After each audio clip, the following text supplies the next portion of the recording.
السلام عليكم ورحمة الله وبركاته. النهاردة يا جدعان معنا مباراة قوية جدا، وهي مباراة فوق الخيال. طبعا النهاردة معنا مباراة قوية جدا. النهاردة معنا مباراة ريال مدريد تمام ضد ريال سوسيس اللي ما هتتلعب اليوم حاليا. طبعا المباراة يا جدعان حتى الآن الدقيقة 6 والنتيجة 0-0. طبعا هنا عندنا كذا لعيبة نازلة إن شاء الله معنا في المباراة، يعني زي عندنا قائد الهجوم يعتبر قوي جدا جدا، دياز وغوري وفينيسيوس جونيور وكيليان امبابي. قائد الهجوم تقيل جدا جدا، بيلعب 2 في نص الملعب وبيلعب 4 دفاع وحارس المرمى كورتوا. طبعا يا جدعان ريال مدريد حاليا بيضغط تمام، بيضغط جامد جدا جدا النهارده لحد الان.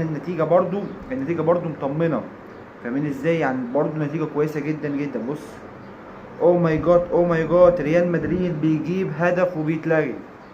ريال مدريد بيسجل اول اهداف ليه والهدف للاسف بيتلغي بسبب ضياع على التسلل. ان شاء الله ريال مدريد هيعملها السنه دي، وان شاء الله هنشوف مباراه قويه جدا. طبعا المباراه على خارج ارض ريال مدريد، يعني بصراحه حاجه فوق الخيال، حاجه صعبه جدا جدا. بس ان شاء الله ريال مدريد كديها وهتقدر تعملها النهارده باذن الله. طبعا يا جدعان نفس النظام تمام، اللي نقول الاستحواذ 49 لريال مدريد، 59 لريال مدريد و41 لريال سوديس تمام.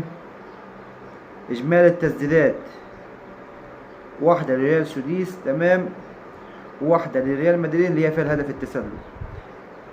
كل التوفيق ان شاء الله. وبس كده يا جدعان، دي كانت حلقتنا النهارده. لايك الفيديو، صلوا على النبي عليه افضل الصلاه والسلام، واشوفكم على خير. ليتس جو اخواتي في الله، سلام.